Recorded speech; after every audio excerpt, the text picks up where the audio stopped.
stories we tell literally make the world. If you want to change the world, you need to change your story. Michael Margolis. There are moments in life when everything changes. For me, it was the sound of the gavel, the moment I realized that my world as I knew it was about to shift in ways I had never imagined. I had believed I was doing the right thing, standing firm in my convictions, yet I found myself walking through the doors of a federal prison, stripped of everything I thought defined me.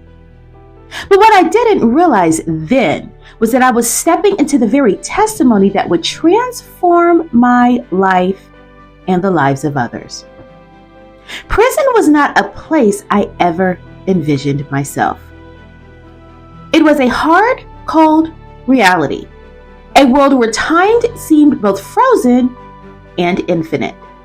I had spent years building a life, a reputation, and a purpose, only to see it all reduced to a number, a uniform, and a cell. I questioned everything: my choices, my faith, my future. How could doing what I thought was right lead me here? The hardest part was not the bars or the routine. It was the silence. In that silence, I was left with myself, my thoughts, and my regrets. I wrestled with feelings of injustice, feelings of shame, and feelings of loss. But deep down, a different battle was raging: the fight to redefine my story. I had a choice. I could allow prison to break me, or I could let it build me. I chose the latter. I started to see beyond my circumstances. I saw people, real people with real pain, real struggles, and real dreams. I saw my own reflection in them, and for the first time, I understood that my purpose had nothing to do with titles or success. It had everything to do with impact. In that confined space, I found my calling. I listened, I learned, and I shared. The very thing that was meant to silence me became the catalyst for my voice. I began to encourage, to uplift, and to inspire, and in doing so, I found healing. There's a unique clarity that comes when everything is stripped away. When you no longer have distractions, you are forced to confront your deepest truths. Prison didn't take my purpose, it revealed it. For so long, I had measured success by external achievements. But in that space, I learned that true success is about living in alignment with your truth. And the truth was, my life was meant to be more than just personal gain. It was meant to serve. Each day behind bars was a lesson in resilience. I learned that no matter how many times life knocks you down, as long as you have breath in your lungs, you have a chance to rise again. It was in surrendering my need for control that I found strength. I stopped resisting the journey and started embracing the lessons. I let go of the why me and replaced it with what now.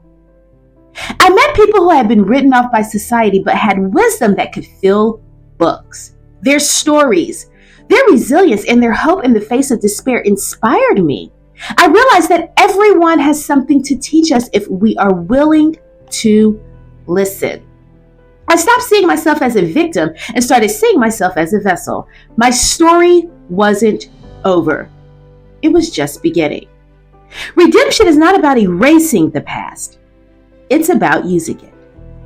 I chose to use my past as fuel to build a better future. For so long, I feared judgment.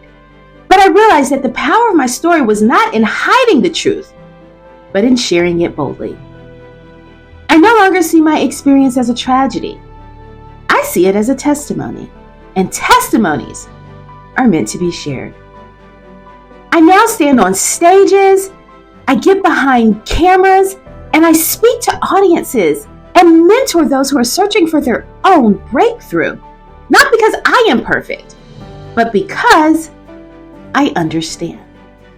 True freedom is not about physical release. It's about releasing yourself from the chains of shame, from the chains of doubt and the chains of fear. If I can rise from this, so can others. And I have made it my mission to help them to do just that.